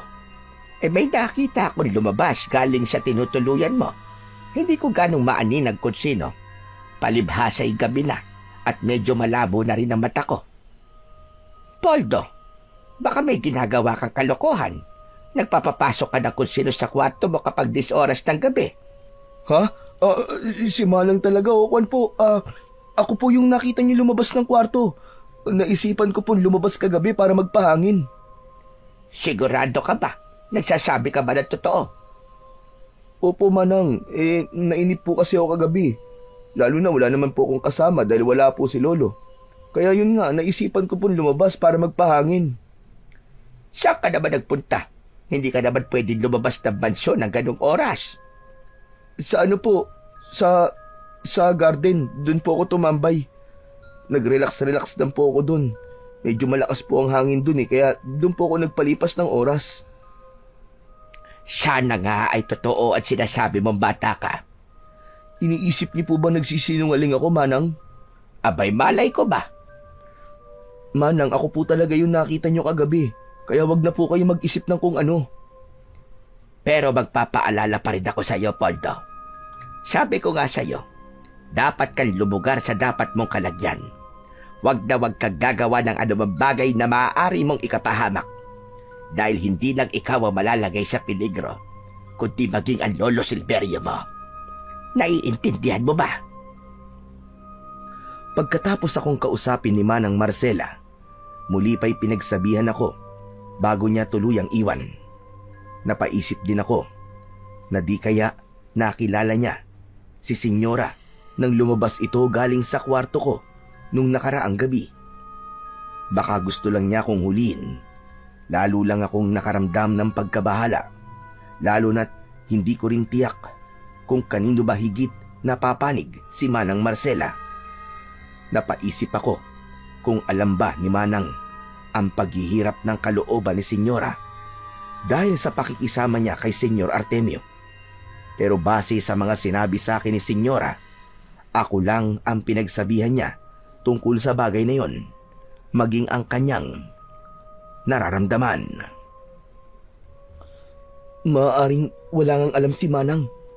At gaya ng ipinangako ko kay Senyora, sa amin dalawa lang ang tungkol doon. Walang sino mang maaaring makaalam, lalo na ang ibinunyag niyang lihim tungkol sa pagiging aswang ni Senyor Artemio.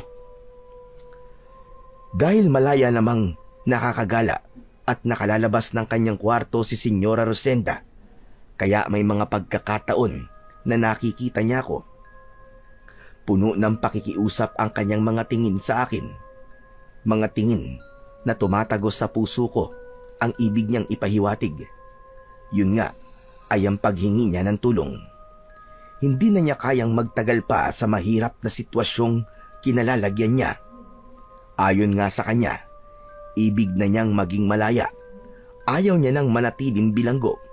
Habang wala pa sa mansyon si Lolo Silverio, ay kailangan ko nang makapagdesisyon. Pero paano nga ba? Yun ang tanong ng utak ko. Paano ko kakalabanin at papatayin ang isang nilalang na hindi pangkaraniwan para sa kalayaan ng babaeng natutunan ko nang mahalin? Hanggang ang lihim ni Senyor Artemio ay napatunayan kong merong katotohanan dahil isang gabi ay nakita ko siya sa madilim na bahagi ng mansyon na nag-iisa. Bilog ang buwan ng mga pagkakataong yon. Walang kaalam-alam si Senyor na lihim ko siyang pinagmamasdan. Kaya kitang-kita ko ang pagbabago ng kanyang anyo. Kumulubot at nagkaroon ng balahibo ang kanyang katawan. Nagbago ang anyo ng muka at tinubuan ng pakpak na katulad sa pakpak ng paniki. Dahil sa nakita kong yon, ay nagkaroon ng kasagutan ang tanong sa isip ko. Si Senyor Artemio ngayon, siya ang nilalang na nakita ko. Wala na yung pagdududa pa. Ikinampay na ni Senyor Artemio na sa anyo ng isang aswang ang kanyang malapad na pakpak. Lumipad siya papaitas, papalabas ng mansyon. Marahil, pupunta siya sa ibang lugar para humanap ng taong kanyang magiging biktima. Isa siyang mayaman, kilala, maimpluwensya at kinaiinggitan ng marami. Subalit sa likod ng mga yon ay nagtatago pala sa kanyang pagkatao ang isang kasamaan, ang pagiging kampon ng dilim na batik sa kanyang pagkatao. Wala na si Senyor Artemio. Ganap na itong nakalayo nang maramdaman ko na may lumapit sa akin galing sa aking likuran. Siguro naman ay naniniwala ka na sa lahat ng sinabi ko sa iyo, Poldo. Senyora, ikaw pala. Umalis na naman siya. Hahanap siya na magiging biktima. Maghahasik ng lagim. Hindi ka ba nakukonsensya, Poldo, na meron na namang mapapahamak dahil sa pagiging aswang niya? Senyora, pinag-iisipan ko pa ang tungkol sa ipinapakiusap mo sa akin eh. Hindi kasi ganun kadili yun. Pero hanggang kailan ka mag-iisip, Poldo? Mahalaga ang bawat oras. Ang bawat paglabas ni Artemio ay nangangahulugan ng pagpapalakas ng kanilang lahi. Nagpaparami na sila. Maaaring sa mga sumunod na araw, malaking-malaki na ang kanilang grupo. Ang mga naging bisita niya, sila man, ay unti-unti nang nakukumbinsi ni Artemio para maging kauri nila. Nais nilang palaganapin ang kanilang lahi. Maraming tao ang ibubulid nila para maging masama at maging kampon ng kadiliman. Nakapagtataka na hindi kanya pinakikailaman. Hindi kanya pinipilit na maging kauri niya. Dahil mas gugustuhin ko pang mamatay kaysa pilitin niya, Poldo. Ayaw naman niyang mangyari yun na mawala ako sa kanya. Mahal ako ni Artemio. Gusto niyang kasama ako at nariyan palagi sa tabi niya. Nagagawa man niya akong saktan dahil yun sa pagsuway ko sa kanya. Pero gusto ko man takasan siya, kaya lang hindi madali. Ang pagtangkaan ng buhay niya, hindi ko rin magawa. Dahil nararamdaman niya ang bawat plano ko. Kaya ibang tao lamang ang maaaring magplano at tumapos sa kanya. Alam mo kung sino yun? At ako yun, senyora. Oo, Poldo. Kaya nga ikaw, ang hinihingan ko ng tulong. Kaya nga dapat ka nang gumawa ng paraan, Poldo. Para rin ito sa iyong kapwa-tao. Higit ay para sa akin. Kung sa palagay mong mahalaga ako sa iyo, ay gagawa ka ng paraan. Bago pa magbago ang isip niya at tuluyan akong gawing bilanggo at hindi na niya payagang lumabas pa. Minsan pa'y ipinaramdam sa akin ni Senyora ang kanyang kagustuhan na tulungan siya. Nagmamadali na siya. Tumalikod na si Senyora at iniwan akong nag-iisa. Nakita ko, mula sa isang kubling lugar ay lumabas si Ronnie. Gising pa pala ang bata. Lumapit siya sa akin. Kuya Poldo, kausap niyo si Senyora? Kanina ka pa ba, Ronnie? Oo kuya, nagtago lang ako na lumapit sa'yo si Senyora eh. Kaya narinig ko ang mga sinabi niya sa'yo. Alin doon? Basta, lahat ng sinabi niya. Humihingi siya sa'yo ng tulong. May pinapagawa siya sa'yo. Galit ba siya kay Senyor Artemio? Kwan, parang ganun. Ronnie, kung ano man ang narinig mo, wag na wag mong ipapaalam kahit kanino Lalo na yung paghingi ni Senyora ng tulong sa akin. Walang ibang dapat makaalam, kahit pa ang Lola Marcela mo. Bakit? Baka pwede tayong humingi ng tulong kay Lola. Hindi maaari, Ronnie. Mas delikado. Mas magiging magulo. Lalo na't malapit ang lola mo kay Senyor Artemio. Paano kung sabihin ng lola mo, tapos mag-away uli sila Senyor Artemio at Senyora Rosenda? Di ba? Minsan mo na silang narinig na nagtatalo. Oo nga no, baka mapahamak si Senyora. Mabait pa naman siya. Kaya nga, walang dapat makaalam ng mga narinig mo ngayon. Nagpaplano na ako ng dapat gawin ayon sa nais na mangyari ni Senyora. Dapat nang mawala si Senyor Artemio. Kaya lamang, biglang nagbalik sa mansyon si Lolo Silverio. Lalo akong mahihirapang magplano ng dapat kong gawin dahil magtataka si Lolo. Kaya lalo akong nagkaroon ng problema. Naisip ko, kung sasabihin ko kay Lolo, maiintindihan niya kaya ako. Subalit, wala nang ibang paraan. Kaya humanap ako ng tamang pagkakataon para ipaalam kay Lolo Silverio ang lahat ng sinabi sa akin ni Senyora Rosenda. Alam kong mapagkakatiwalaan si Lolo. Kaya niya akong maintindihan. Kaya nang gabi rin yun ay kinausap ko ng sarilinan si Lolo. Buong akala ko ay kokontra si Lolo at hahadlangan niya ang bagay na yon. Subalit mali ako dahil nagpahayag pa siya ng pagsuporta sa akin. Kung ano sa palagay mong tama, Apo, gawin mo. At nandito lang ako. Ha? Ibig niyong sabihin, payag po kayo sa pinaplano ko? Sabi mo nga, di ba? Walang ibang maaasahan si Senyora Rosenda.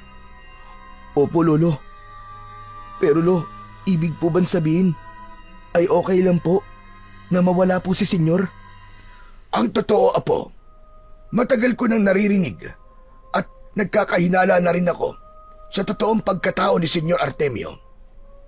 Yun nga lang, wala akong makitang katibayan. Pero sabi mo nga, ikaw na mismo, nakita mo ang katotohanan. Isa siyang aswang at naniniwala ako sa iyo, Apo. Pero Lo, hindi ko alam kung anong gagawin ko kung paano ko po sisimulan. Sa bagay na yan, handa kitang tulungan, Apo. Talaga po, Lolo Silverio? Gaya mo, katahimikan at kapayapaan ang gusto ko. Para na rin sa kaligtasan ni Senyora Rosenda at ng iba pang mga tao. Isang lumang bag ang inilabas ni Lolo Silverio. Nakikita ko ang bag na yon sa aming kubo, pero hindi ko pinakikialaman dahil nga sa luma na. Naisip ko na baka lumang gamit lang ni Lolo Silverio ang laman at hindi naman talaga mahalaga. Kinuha ko ito sa kubo. Naisipan kong dalhin dito dahil pakiwari ko'y magagamit natin. Hindi nga ako nagkamali dahil ikaw pala ang gagamit nito, Apo. Ano po ba yan, Lolo? Binuksan ni Lolo Silverio ang lumang bag. Kinuha niya Ang laman nito, isang uri yun ng bato na tila ba kristal. Sinlaki ito ng hulin. Iniabot yun sa akin ni Lolo Silverio. Kunin mo, Apo. Para sa'yo yan. Itago mo at ingatan. Po, ano pong sabi nyo? Para sa akin po. Ano po ba ito, Lolo Silverio? Isang malaking tipak ng kristal na asin. Hindi yan basta-basta natutunaw. Pero kapag tinikman mo, ay maalat ang lasa. Pero Lo, kanino po ba ito galing? Sa isang siyokoy na naging kaibigan ko noon. Galing yan sa gitna ng karagatan na kanilang tirahan. Ho? Ibig niyo pong sabihin, Lolo, nagkaroon po kayo ng kaibigan Shokoy? Totoo po ba yun? Oo, Apo, totoo. May isang siyokoy akong tinulungan noon. Sugatan siya at napuluputan ng sirang lambat ang katawan. Nang tulungan ko siya, ibinigay niya sa akin ang kristal na asin bilang tanda ng kanyang pasasalamat. Pero, Lolo Silverio, paano ko po ba ito magagamit? Kapag taglay mo yan, magkakaroon ka ng kakaibang kakayahan, Apo. Buong akala ko ay hindi na magagamit yan, kaya itinago ko na lamang. Pero mali pala ako. Ikaw pala, Apo, ang siyang gagamit ng kristal na asin. Tutulungan ka niya para harapin ang kampon ng kadiliman. Pero Lo, hindi to sapat para magapi ko si Senyor. May pambihirang kakayahan ang isang aswang. Yun ang alam ko. Kung ang kakayahang pisikal ang pagbabasehan, ay kulang talaga ang kakayahan mo, Apo. Subalit may iba pang paraan. Pero dapat ka pa rin maging handa. Kaya kunin mo rin ito. Teka, kutsilyong ginagamit sa kusina na panghiwa ng mga gulay? Oh, subalit hindi yan gaya ng pangkaraniwang kutsilyo, Apo. Sadyang ginawa yan para gamiting sandata laban sa mga kampon ng kadiliman. Ako mismo ang gumawa niyan. Pero Lo, bakit meron po kayo nito? Paghahanda sa mga aswang. Dahil mga aswang ang pumatay sa mga magulang ko, kaya pinaghandaan ko sila. Ibig niyong sabihin, may aswang nang napatay ang kutsilyong to, Lo? Tama ka. At ngayon, ay ikaw na rin ang siyang mag-iingat niyan. Mas kakayanin mong humarap sa mga kampon ng dilim dahil bata ka pa. Kaya lahat ng meron ako ay ipagkakatiwala ko na sa iyo, Apo. Lolo Silverio, dahil sa mga ibinigay niyo po sa akin, ay lalo po ako nagkaroon ng lakas ng loob. Ngayon ho, nararamdaman ko, handang-handa na ako. Magagawa ko na pong tulungan si Senyora Rosenda para tuluyan na siyang lumaya. Halos tapos na kami ng pag-uusap ni Lolo Silverio nang may kung anong bagay ang bumagsak at lumikhayo ng ingay. Kaya naman, nagmamadali akong lumabas ng aming kwarto upang alamin kung ano nga ba ang bumagsak na yon. Subalit nang makalabas ako ng kwarto, ay tanging ang basurahang malapit sa kwartong tinutuluyan namin ang nakita kong naroroon. Pero wala sa dating pwesto. Natumba ito na tila ba nabangga. Kasunod ay nakarinig ako ng ngiyaw ng pusa. Hinanap ko ang pusang lumika ng ingay pero wala naman akong nakita. Napansin ko ang isang maliit na bimpo na kulay puti ang naiwan sa lugar na yon. Dinampot ko yon at pinagmasdang mabuti. Ang pagkakaroon ng puting bimpo ay naging ugali na ng mga nagsisilbi sa kusina. Maging ang ibang tauhan ay meron din nun. Kaya naging palaisipan sa akin kung kanino yon. Malamang isang tauhan sa mansyon ang nakabangga sa basurahan. Posibleng narinig din ito ang pag-uusap namin ni Lolo Silverio. Pabalik na ako ng kwarto para magpahinga nang makita ko na papalapit sa akin ang batang si Ronnie. O Ronnie, anong ginagawa mo rito? Gising ka pa ng ganitong oras? Opo, Kuya Poldo.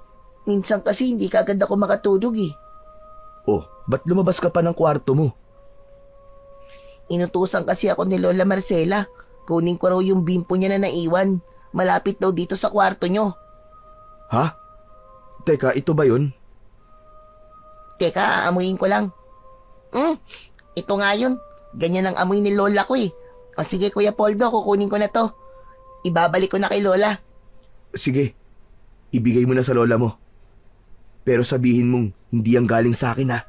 Hindi ako nakapulot kundi ikaw. Pwede ba yon? Oo naman, pwede Kuya Poldo. Sige, mauna na ako. Pagbigay ko ng puting bimpo kay Ronnie, ay patakbo nang umalis ang bata. Nagkaroon na ng konklusyon ang pagtataka ko kanina. Tama nga ang hinala ko. Si Manang Marcela nga ang lumika ng ingay kanina. Siya ang nakabangga ng plastik na basurahan. Kung ganon, nagmamanman siya sa amin ni Lolo. Malamang, napakinggan niya rin ang pag-uusap namin kanina. Kaya naman, nang pumasok ako ng kwarto, ay ipinaalam ko yon kay Lolo Silverio. Kailangan na natin kumilos, Apo. Bukas na bukas din. Gawin na natin ang naisip mong plano. Tatapusin na po natin si Senyor Artemio, ganun po ba? Oo, tama ka. Dahil maaaring tayo ang siyang mapahamak. Hindi natin mapagkakatiwalaan si Marcela. Ang katapatan niya ay tiyak na kay Senyor Artemio. Malamang, sasabihin niya lahat ang narinig niya. Hindi ako mapagkatulog dahil sa sinabi ni Lolo Artemio. Kaya kinabukasan, maaga kaming gumising ni Lolo. May mga darating din kasing panauhin bukas si Senyor. Kaya maghahanda kami ng masasarap na pagkain para pagkain ng mga magiging bisita. Yun na rin ang pagkakataong hinihintay ni Lolo para gawin ang plano. Maghahanda kami ng espesyal na putahe para sa mga mahalagang panauhin ni Senyor Artemio. Samantala, habang abala kami sa kusina, ay may pagkakataon na tumatakas ako para lumabas. At nang makalabas ako ng kusina, ay nakita kong kausap ni Manang Marcela si Senyor Artemio. Nagkubli ako para hindi nila makita. Mukhang napakahalaga ng kanilang pinag-uusapan. Hindi ko man naririnig yon, subalit hindi maalis sa akin ang matinding kaba. Iba rin ang kutob ko habang pinagmamasdan ko sila na nag-uusap. May hinala akong nagsumbong na kay Senyor si Manang Marcela. Posibleng nakarating na kay Senyor ang mga napag-usapan namin kagabi ni Lolo Silverio. Nagbalik ako sa loob ng kusina para sana makausap ang lolo ko. Kaya lamang, pagdating ko roon ay wala na ito. Nagtataka ako kung saan maaaring nagpunta si Lolo. Ipinagtanong ko yon sa kapwa kusinero ko na naroon. Iisa lang ang sagot. Ipinasundo daw ni Senyor Artemio si Lolo. Pilit ko silang tinanong kung saan dinala si Lolo Silverio. Kaya lamang, isa man ay hindi alam. Basta ang natitiyak lang nila ay ipinasundo ni Senyor Artemio si Lolo. Kinabahan ako at lalong hindi mapalagay sa pangyayaring yon. Nang mailuto ang lahat ng putahe na magiging handa para sa salo-salong gagawin sa mansyon, ay humanap ako ng pagkakataon. Kailangang magamit ko ang kristal na asin. Matutulungan ako nito para sa aking plano. Kaya naman, nang makahanap ako ng tiyempo, ay itinali ko sa isang maliit na pirasong tila lambat ang kristal na asin. Saka inihulog ko yun sa bawat putahe na naroon. May kakaibang panlasa at kapangyarihang taglay ang kristal na asin. Kaya alam kong hindi ako nito bibiguin. Ayon na rin sa sabi ni Lolo Silverio. Samantala, nang sumapit na ang gabi, ay nagsidatingan na ang mga importanteng panauhin. Muli ay may mahalaga silang pag-uusapan. Nakita ko si Manang Marcela, kaya agad akong lumapit sa kanya. Tinanong ko kung nasaan ang lolo ko. Aba, bakit sa akin mo itinatanong? Tanungan ba ako ng nawawalang matanda? Manang, alam ko po na may alam kayo. Sirauno ka ba? Paano mo nasabing may alam ako? Kanina ko pang hinahanap ang lolo mo. Sabi ng ibang kusinero, ipinatawag daw ni senyor. Pero alam ko nandito lang siya sa loob ng mansyon. Dahil hindi naman siya lumalabas ng bahay eh. Pero hindi ko alam. Kaya wag mo akong abalahin, Poldo. Marami pa akong gagawin. Nang wala na si Manang Marcela, ay lumapit sa akin si Ronnie. Meron daw siyang gustong sabihin. Ano ba yun, Ronnie? Ano sasabihin mo? Kuya Poldo, hinahanap mo ba ang lolo mo? Ha? Oo. Nasaan ba siya? Alam mo ba kung nasan siya? Tumango lamang si Ronnie at hinawakan ng braso ko para isama ako kung saan ko makikita si Lolo Silverio. Isang nakasaradong kwarto sa bodega ang pinagdalhan sa akin ni Ronnie. Ayon sa bata, ay isang tauhan sa mansyon ang nagdala roon kay Lolo Silverio. Kaya nagpasalamat na lamang ako kay Ronnie. Agad ko na ring sinabihan na umalis na siya para hindi na siya madamay pa. Kumatok ako sa kwartong yon at sa malakas na boses ay ipinaalam ko kay Lolo Silverio na naroon ako sa bodega. Nalaman ko sa pag-uusap namin ni Lolo na utos ni Senyor Artemio na ikulong siya roon.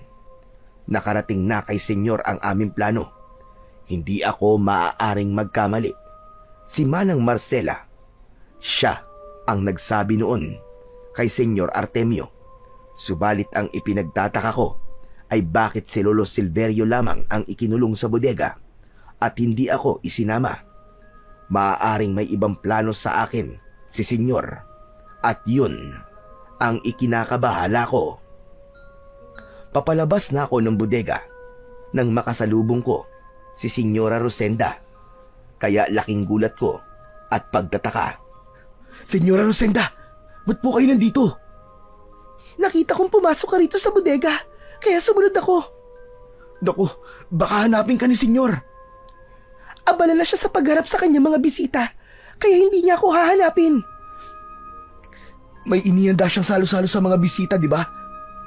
Hindi lang isang salo-salo ang kanilang gagawin, kundi may gagawin din silang seremonyas. Ano? Seremonyas? Oo, Poldo. Narinig ko ang pakikipag-usap niya sa ilang kasama niya habang kausap sa telepono. Nagawa ko silang pakinggan nang hindi alam ni Artemio. Kung ganun, anong pinag-usapan nila? Ang binubuo nilang samahan para sa mga kauri niyang aswang. Isang samahan ng mga maharlikang aswang na pinamumunuan niya. Kasabay ng kanilang gagawing seremonyas ay ang pagkakaroon ng isang handog. Ha? Handog? Oo, sa gitna ng kanilang pagtitipon ay may papatayin sila upang ipakita sa mga kasama niya ang kanilang katapangan at katapatan. Ang dugo ng kanilang magiging handog ay gagamitin nila upang ipahid sa kanilang katawan dahil magbibigay daw yun ng panibagong lakas at kapangyarihan mula sa kadiliman. Anak ng kuneho, si Lolo Silverio. Ipinakulong niya. Di kaya siya ang gagawin nilang handog? Hindi ko alam, Poldo. Tulungan mo ko, Senyora, para makalabas si Lolo Silverio. Hindi maaaring gawin nilang handog ang lolo ko. Hindi pwede yun. Huwag ka mag-alala, Poldo. Huminahon ka lang. Dala ko ang susi sa kwartong pinagkulungan nila sa lolo mo. Kaya makakalabas siya. Tinulungan ako ni Senyora Rosenda para ilabas si Lolo Silverio. Nang makalabas na siya, ay agad kaming umalis sa bodega dahil kabisado na ni Lolo ang iba pang lugar sa mansyon. Kaya humanap kami ng lugar na maaaring mapagtataguan. Kasama na namin si Senyora na hindi na humiwalay sa amin. Sigurado ka ba, Senyora, Nasasama ka sa amin ng apo ko. Opo, Tata Silverio. Sasama ako sa inyo. Ayoko na dito sa mansyon. Hindi ko na kaya pang makisama kay Artemio. Lalo lang siya nagiging masama. Nakakatakot na siya. Lalo na ngayong may binuo na siyang grupo ng katulad niyang mga aswang. Ang mga dumating na bisita, mga aswang silang lahat. Tama ho kayo. Mga kauri ni Artemio ang mga yon. Pare-pareho po silang kampo ng demonyo. Senyora, mas maigi siguro kung sumama ka kay Lolo. Siya na ang bahala sa'yo. Bakit apo? Ano bang gagawin mo? Wala na po tayong panahon, Lolo. Ito na po ang tamang sandali para lipulin ng mga aswang. Lalo na si Senyor Artemio.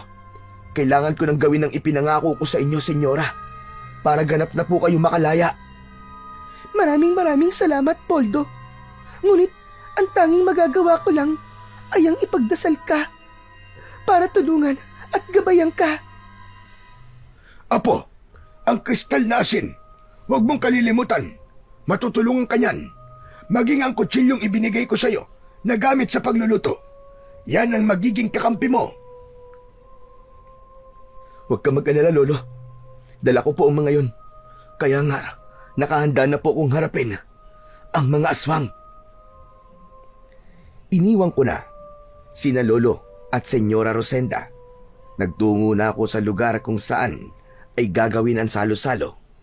Maging ang sinasabing seremonyas. Nakaitim ng damit ang lahat ng dumating na panauhin. Ang iba pa sa kanila ay nakasuot ng maskara.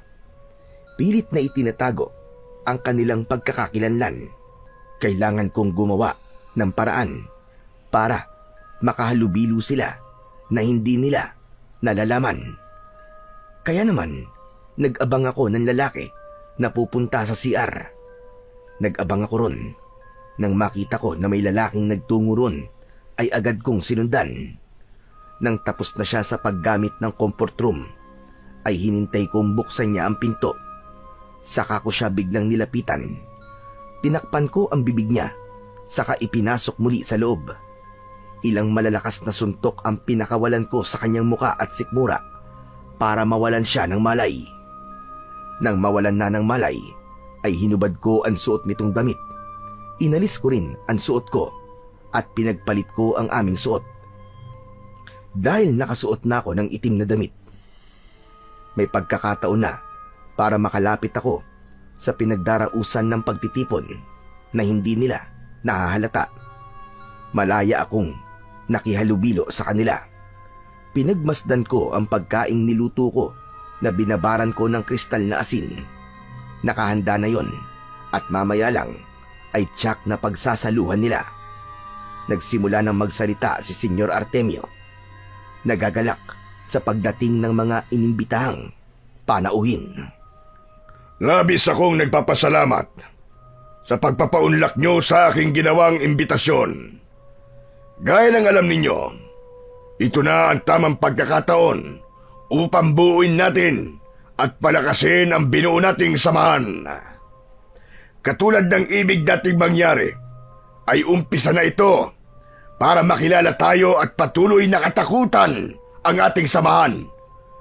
Dahil kilala tayo sa lipunan at may taglay na impluensya, ay tiyak na darami pa ang aanib sa atin. Yun na rin ang pagkakataon natin upang sila man ay maging kauri natin.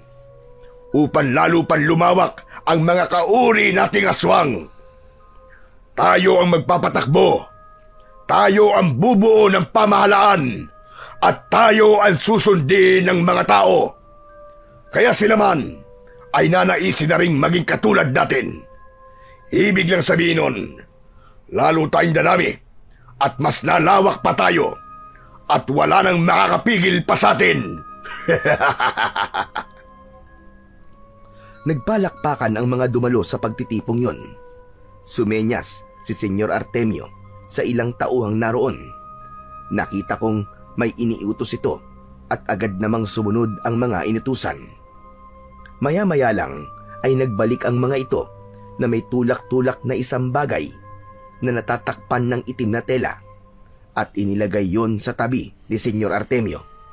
Subalit hindi pa yon ipinapakita, kundi inanunsyo na ni Senyor Artemio na kailangang kumain muna sila at pagsaluhan ang espesyal na pagkaing inihanda. Sige mga kasama, magpakabusog kayo dahil sadyang para sa inyo ang pagkaing ipinahanda ko. Mamaya lang, pagkatapos ninyong kumain, ay makikita nyo ang aking inihandang handog.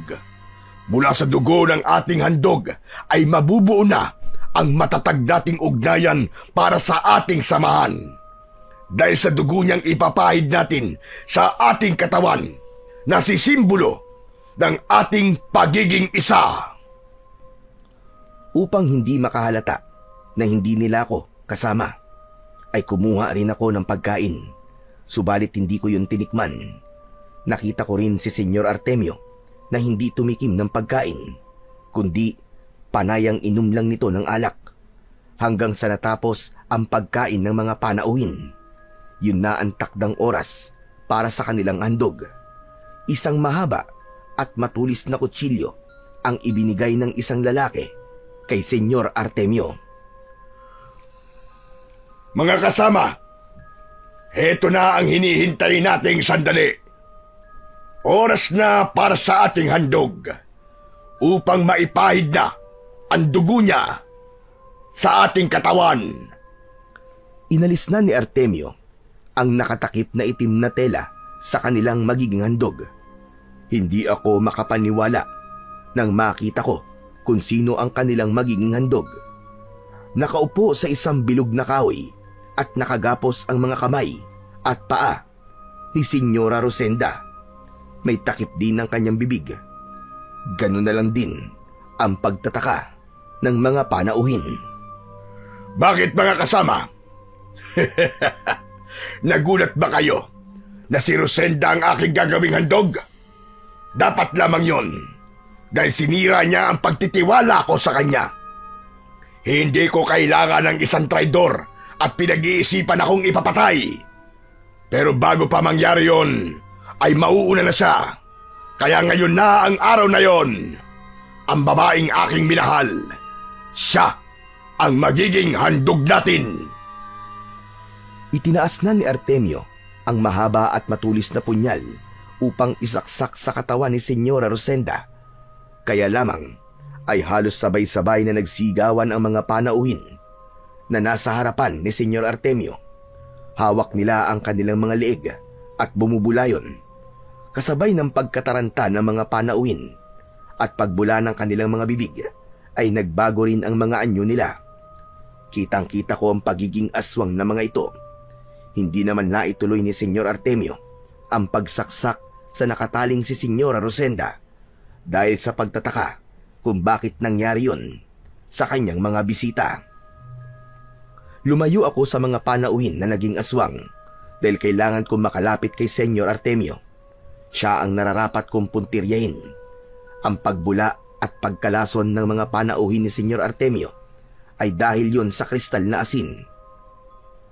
Mabisa ang epekto ng mutya na yon na ibinigay sa akin ni Lolo Silverio.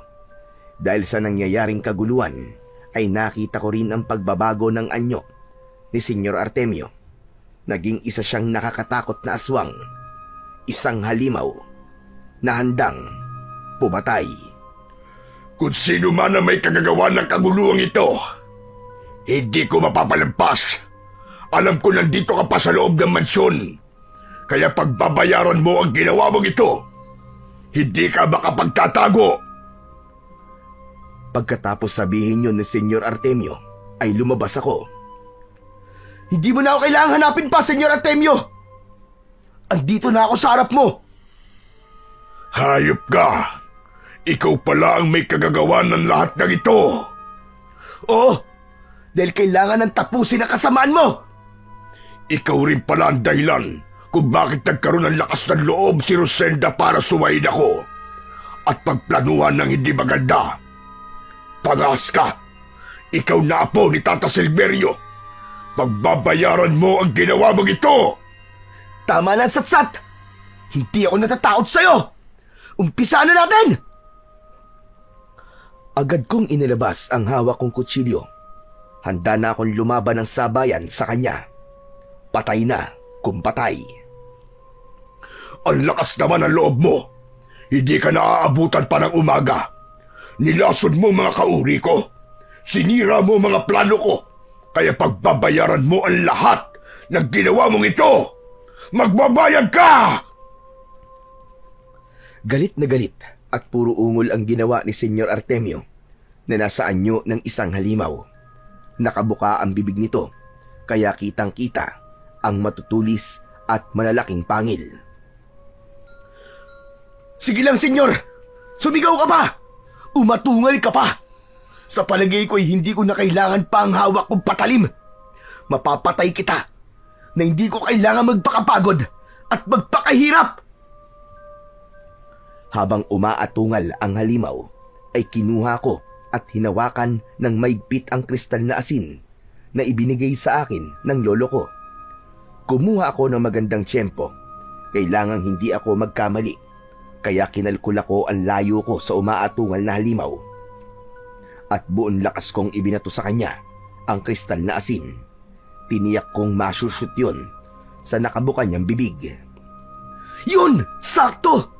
3 points! Tuloy-tuloy na pumasok yun sa katawan ng halimaw na si Senyor Artemio. Hinawakan pa nito ang leeg na tila ba nabubulunan. Maya-maya lamang ay bumubula na ang bibig nito. Hirap ng huminga hanggang sa tuluyang mabuwal at malagutan na ng hininga. Nalason siya ng kristal na pumasok sa katawan niya. Agad ko nang nilapitan si Senyora Rosenda at kinalagan ang tali. Ganun na lamang ang pagpapasalamat niya sa akin dahil alam niyang malaya na siya at hindi na bilanggo sa kasamaan ni Senyor Artemio. Maging ang mga magulang niya ay magiging malaya na rin at wala nang mananakot pa sa mga ito. Habang nagpapasalamat si Senyora Rosenda, ay nakita kong papalapit sa akin si Lolo Silverio. Kasama nito si Ronnie na umiiyak. Sinabi sa akin ni Lolo Silverio na ang pag-iyak ni Ronnie ay dahil sa pagkamatay ng kanyang lola Marcela. Kumain din pala ito ng pagkaing niluto ko. Yun nga lang, isa rin palang aswang ang matandang babae. Kauri din siya ni Senyor Artemio. Kaya naman, nagkaroon din sa kanya ng masamang epekto ang pagkain. Nalason din siya. Sa pagkamatay ni Senyor Artemio at pagkalipol sa mga aswang, ay ganap na ring nabuwag ang samahan na kanilang binuo. Minsan pa'y nahadlangan ang kasamaang gustong palaganapin ng mga kampon ng kadiliman. Laging gumagawa ng paraan ang kasamaan upang maraming taong ipahamak. Kaya tayo naman ay huwag pumayag na gamitin nila para ibulid sa kapahamakan. Mamalagi tayo sa ating pananampalataya at ugaliing tumawag sa may kapal upang ang kadiliman ay hindi maghari sa ating buhay.